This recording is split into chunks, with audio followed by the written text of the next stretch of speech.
The absorber never gets to be the receiver. If you're the one who adjusts, who absorbs, who stays quiet while everyone else gets loud, your body is asking for what you keep denying it. Rest, space, for all that to be reciprocated.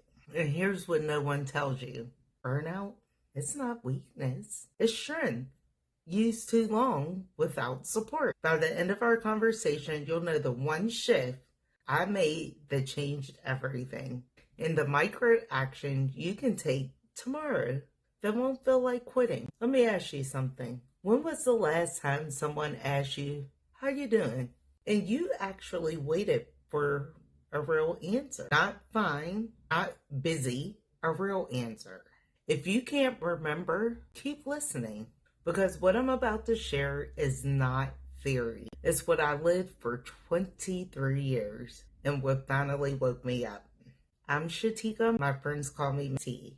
And if you're still here, I'm guessing you didn't collapse suddenly either. You faded slowly while everyone around you still thought, oh, they're good, they're fine. This space is for the people who are tired of being strong alone. Stay with me.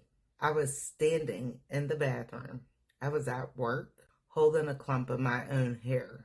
I wasn't in there styling or refreshing. My hair was falling out from stress. And the strangest part, I went right back to my desk because I had 3 more reports due, a meeting in 20 minutes, and someone was counting on me to fix a problem that wasn't even mine. I worked in primary care for 23 years, not as a nurse or a doctor, on the business side.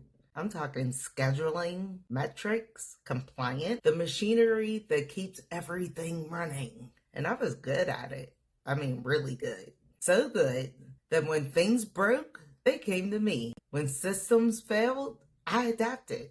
When people became overwhelmed, I absorbed it.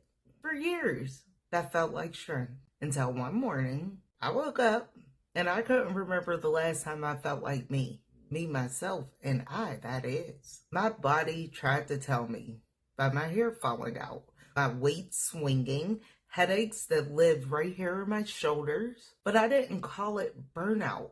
I called it normal because I was still functioning, still getting things done, still being the person everyone needed me to be. Maybe for you, it's the sibling who can't hold down a job and you're paying their bills again. Or the boss who takes credit for your work and you stay quiet because that's just how it is. Or the friend who finds something negative in every good thing you share, so you stop sharing. Or maybe it's a parent who calls only when they need something and you answer every time. Oh, the coworker who vents to you every single day and you listen because no one else will. Your partner, they tell you you're so good at this. You got it. When they mean you do it, I don't want to. The group chat that just assumes you'll handle it, the logistics, the planning, the follow through, or can you just do it? You say yes before you even finish reading the text half the time. That's absorbing, not once, every day. Until you forget what it feels like to not carry other people's weight. Here's what I finally understood. And this applies whether you're in healthcare, corporate, education, industry, running your own business, or you're just living life. You don't burn out because you can't handle it. You burn out because you can't. And you do for way too long. That's why the absorber never gets to be the receiver. But when it's your turn, there's no space left, no energy left. There's no you left. So here's the one thing I did that changed everything. I didn't quit my job. I didn't blow up my life.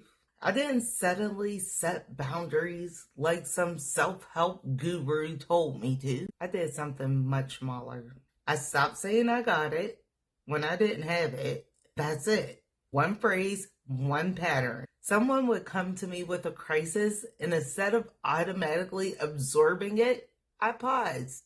I said, I can help you figure this out, but I can't carry it for you. I'm at capacity right now. Let's find someone else who can support this. Or sometimes I just not right now. No explanation, no guilt, no over apologizing, just the truth.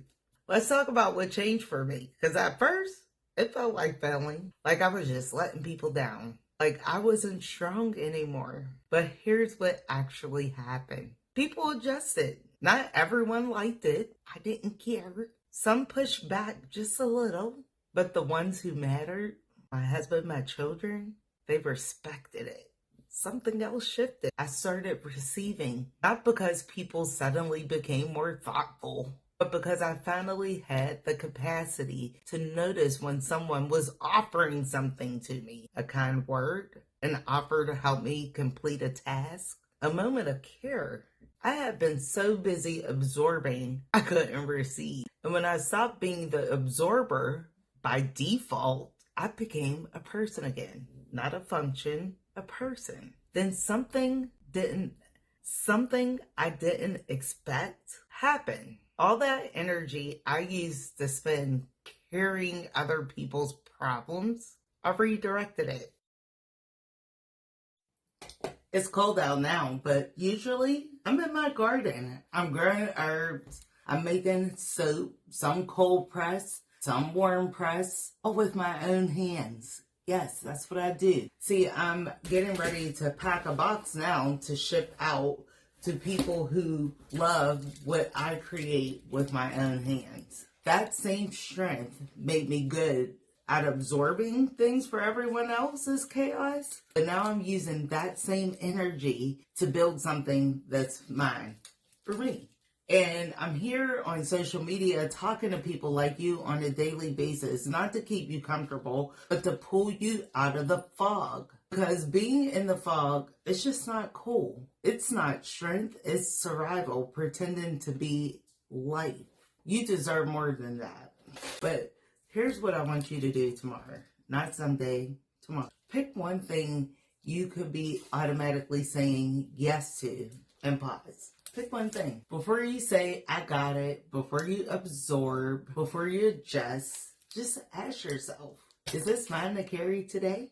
If the answer is no, say so. You don't need a speech. You don't need permission. You just need to stop carrying what was never yours. If you're tired, not because you're doing too much, but because none of it feeds you back, if you're capable, reliable, and slowly disappearing, if rest feels like weakness and guilt shows up when you try to slow down, hear this. You're not broken. You're not weak. You're just done being the absorber without ever getting to be the receiver. Burnout, it's not weakness. It's strength used too long without support. And the hardest part isn't admitting you're burnt out. It took me a long time to say that. It's realizing you've been surviving without questioning the cost. I know. I lived it. 23 years in a system that rewarded endurance and not sustainability. But I'm still here. And it's not because I pushed through, because I finally stopped saying, I got it, when I didn't. You're allowed to stop too. We'll talk soon. I gotta keep packing.